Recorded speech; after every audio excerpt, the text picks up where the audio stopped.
Mabuyani, munjani? Salibonani mule Zimbabwe, ngiyalamukela njalo kwenye episode engibe ngiliphathelwela elangeni lanamuhla.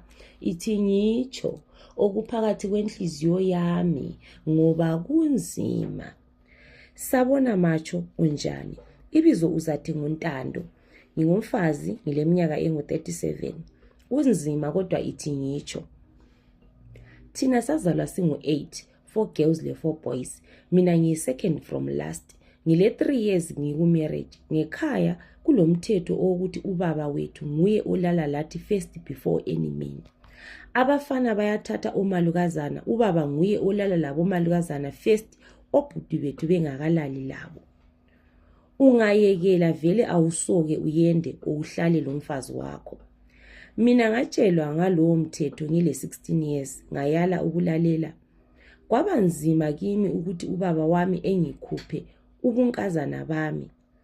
Umama wathi laye eze eyende kubaba, waqala walala lokhulu wethu. Ngathi sengikubo 20 years ngaba lo mfana engangithandana laye. Kwathi ngelanga sifuna ukulala sonke, kwavela inyoka emnyama yamluma wafa. Ngabaleka kodwa ngaphonga ukuthi mhlawumbe inyoka nje. Ngaba lo munye futhi umfana, the same thing happened. Walunywa inyoka wafa. 3 abantu abafayo belunywa inyoka nxa kuyikuthi sifuna ukuhlangana. Ngabizwa ngubaba lo mama bathi ufuna ukubabulalisa abangaki. Bathi ngiyekele into yami leyo ngilalele umthetho wegumeni.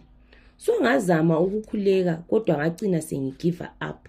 3 years back ngalala lo baba wami ngahle ngayenda that same year. Kunzima sibili. Umna wami laye useselenkani, asazi ukuthi uzophetha ngani. Yiyo ke i-confession esuka kudade wethu. Hayi kunzima sibili esihlangana lakho.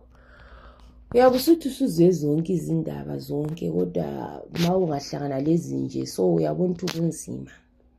Kunzima into elihlazo sibili kodwa abantu bayakwenza despite ukuthi into engayenziyo ukuthi yenzwe. Kodwa abantu bayenza kunjalo ngendaba yokuthi babelalela imithetho nale egumeni, like iyabi imithetho ama-generational imithetho or rules ezegumeni. Into enzima naloyo esihlangana layo. Thina sabe sibona abantu kuthiwa bonke bayendile, umzi lo bonke bayendile, bonke abafana bakhona bathatha, kanti bahamba through all that. Imagine you have to go and sleep with your father ukuthi izinto zakho zikuhambele. Imagine ungumfana ukuthi umfazi wakho wena uhlale la ufanele iqale ehambe through ubaba wakho. It's something okungakho acceptable. But singathini abantu nxa bebuya besitshela izinto ezinje bayazivula amehlo lathi.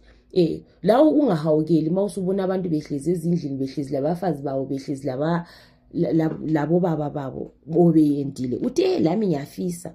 You see abanye they go through the most ukuthi bebe khonapho. So just be satisfied ngesituation yona leyo layo empilweni yakho. Ungakhangela ukuthi uzibani uyenzani. Wena phila impilo yakho ujabule ngakhonokho lakho ngesikhathi sona leso, because abanye abantu balama secret ukuthi nxa engakutshela so yazibuza ukuthi hayi mina okwami kungcono. Uyabona ukuthi kungcono sibili. Imagine usiswethu nalo wacina sehambile wayenza into naleyo just because wayefuna imarriage. Mina I encourage abantu ukuthi don't go through izinto ezinjalo just for the sake of ukuthi uyendile. Like how can you do something like that? Like how can, like especially generation yethu, how can you do something like that? Just how would you feel? Kathesi antu abantu ne guilty. I-guilty yakudla uzohlala ukuphakathi kwena leyo marriage usithi kodwa ngayenzani.